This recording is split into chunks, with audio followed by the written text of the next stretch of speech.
Hey guys, here we are. We are now at the point where we're going to begin our experiments. We've got about 20 experiments. This is not a short endeavor. This is going to take a little while. Some of the things that we're going to be doing, I'm looking at my notes here, we're looking at an electroscope, the electrophorus, a voltaic pile, a potato battery. You may have heard of that before or seen it. Magnets, and you will see the magnetic field. An electromagnet, a telegraph, motors and how they work, electric circuits of different voltages, a generator that makes electricity, which is much like a motor, how to make alternating current. We're going to look at the difference between direct current and alternating current. That's DC for direct current, AC for alternating current.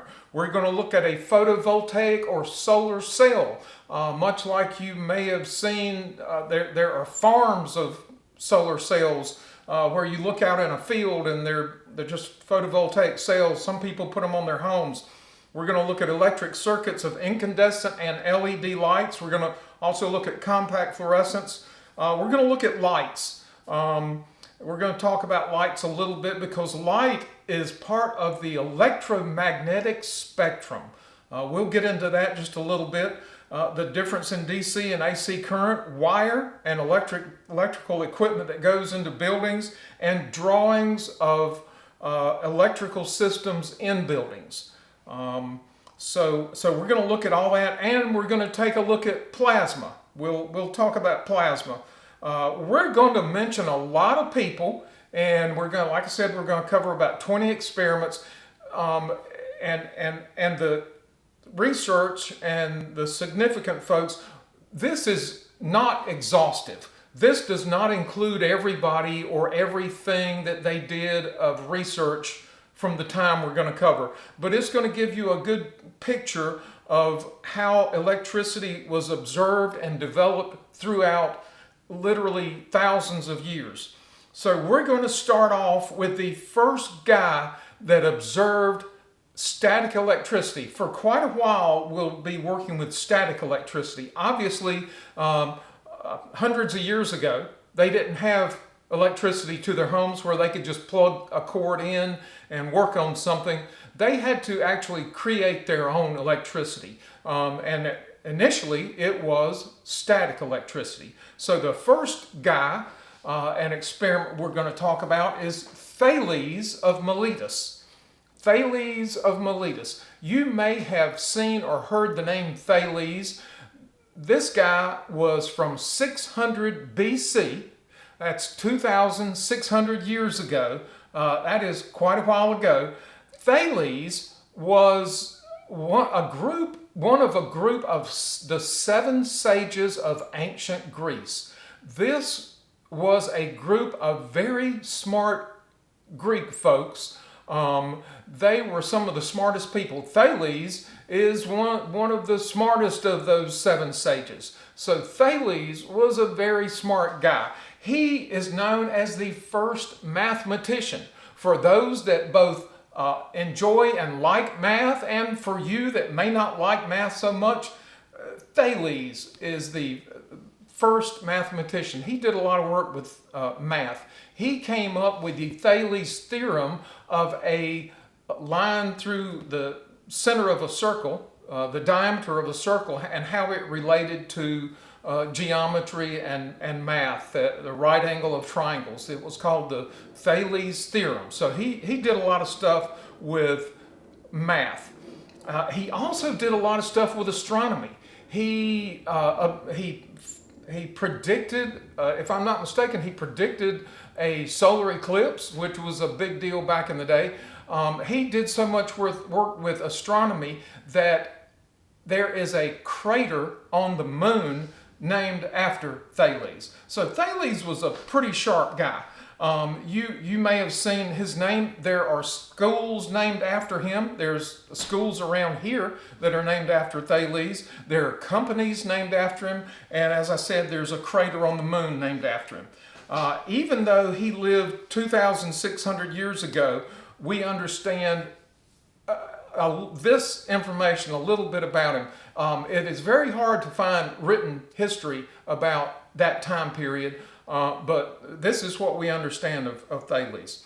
So we're going to look at his first experiment into electricity, although he did not know that it was static electricity. So what Thales did, he took some amber, and amber is fossilized tree resin. It's it's similar to you might think it's a gem, a pretty stone, because it's a brownish, it's a beautiful color of brownish amber, fossilized tree resin. If you remember from Jurassic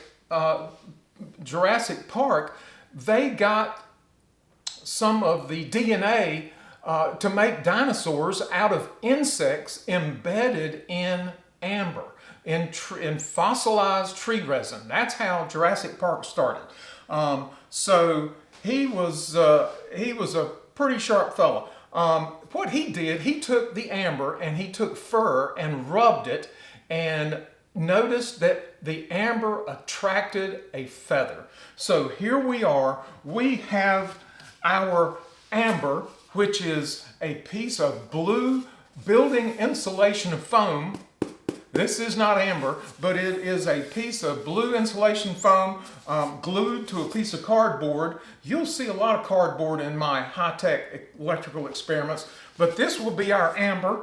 We have some wool in the place of fur, and we actually have some real feathers. So here we are, we're going to recreate Thales' experiment of amber, fur, and feathers. So I'm going to rub my blue piece of foam vigorously and transfer some static electricity to it.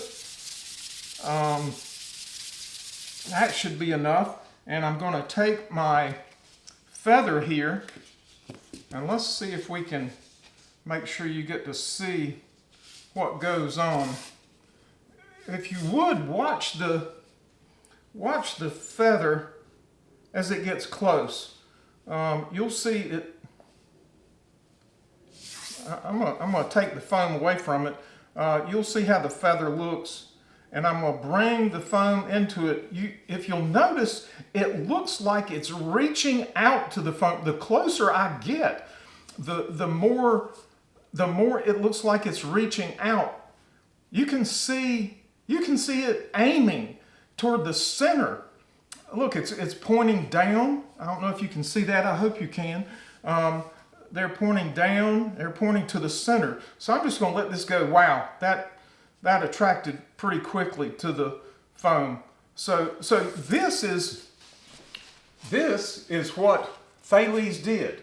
He rubbed his amber with fur, and the feather was attracted to the amber. So this is basically what Thales' experiment was. If you'll notice, the feather is attracted back to me, but you can see how it's almost like it's magnetized. It's almost like it's magnetized. It wants to be attracted to the blue foam, and it will not come off. So I got another feather here. But this is a recreation of Thales of Miletus, his first experiment, or his experiment into electricity. The only thing that Thales didn't know was that this is static electricity. Actually, at the time, he thought that it was a divine or spiritual power. So that's what he thought it was 2,600 years ago. Okay, now we're going to move on to the next experiment and do some more stuff. Okay, guys, here we are. We are going to do our second experiment. We're going to fast forward from the time of Thales till the 1500s. In the late 1500s, there was a fellow by the name of William Gilbert. William Gilbert in England. He was trained as a physician. He was the physician to Queen Elizabeth I, and when she died shortly after 1600, to no fault of William Gilbert, he became the physician to King James I. So he was trained as a physician, but he did research into different stuff. You have to understand that the folks that were in science back then, they didn't have the luxury of just having one job like a doctor, a physician. They experimented, they were interested in and experimented with a lot of different stuff. So William Gilbert did a lot of research into magnetism and electricity. So he determined that the earth acts as a magnet. He determined the differences between magnetic attraction and static electricity attraction. So he determined the difference between those. He was the first to use the term electricity. William Gilbert coined the term electricity from electron. This is kind of going back to Thales. Electron being the Greek word for amber. So William Gilbert, I think he started out with instead of electricity, it was like electrius, but he changed it to electricity. So he basically coined the term electricity in like 1587. So he did a lot of work with magnetism and electricity. He is known as the father of magnetism and electricity. The work he did set the stage for a lot of research later on. What he did invent was an electroscope. An electroscope is a device that detects static electricity. A device that detects static electricity. His first electroscope was a versorium. A versorium is a needle on a pinpoint that rotates similar to a compass, but it's not magnetized. So it's a needle on a pinpoint that turns. Versorium is Latin for turn around. So he invented the first device to detect electricity. This was the first electrical measuring equipment, the first electrical measuring device invented by William Gilbert around 1587. So later on, this was 1587 to 1600. Later on, somebody invented another electroscope around 1787 that was a gold leaf electroscope. What we have is a aluminum leaf electroscope. So what I have here, this is my electroscope, again, glued to some cardboard, and again, a Duke's mayonnaise jar. What I have here is my Duke's mayonnaise jar lid with a shaving cream lid on top of it. A copper wire goes down. I've got a copper wire here with a coil. It goes down through the lid, and it's got a hook on it. And attached to the hook are two pieces of aluminum foil.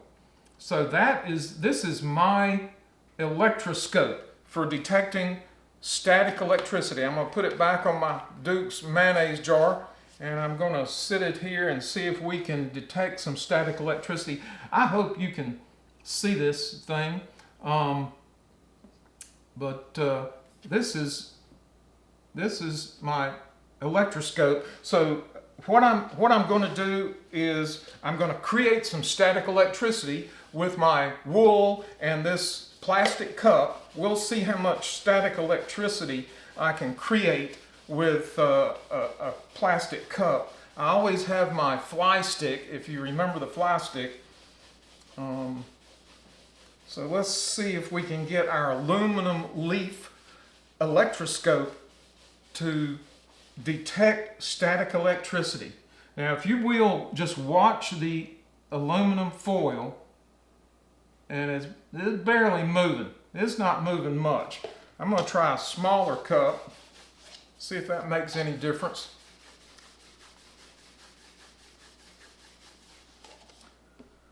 Oh, if you'll notice, it starts moving when I get it even close to it.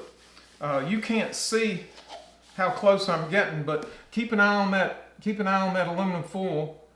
And there it's starting to come apart. If you can see those aluminum leaves, I hope so, come apart just a little bit. So that's saying yes, it's detecting static electricity. And again, later on, when I get into the definition of electricity, you'll understand why they're repelling each other. Now, to see it repel a little bit better, I'm going to use my handy dandy child's toy fly stick. Let me show you what this is intended for. This is what this does. This is it's a lot of fun.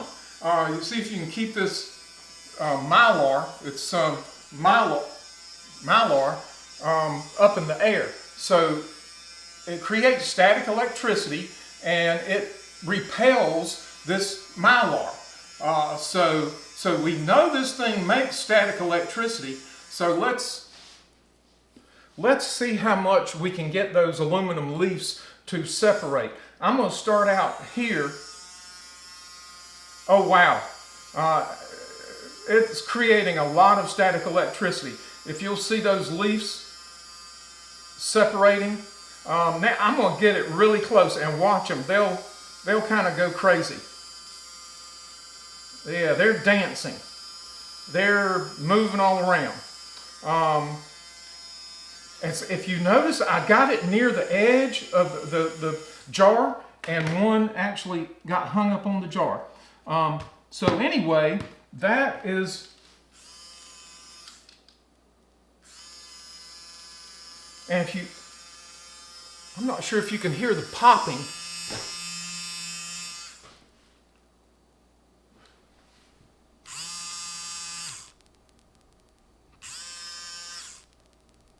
If you can hear that popping, that's much like pulling the socks.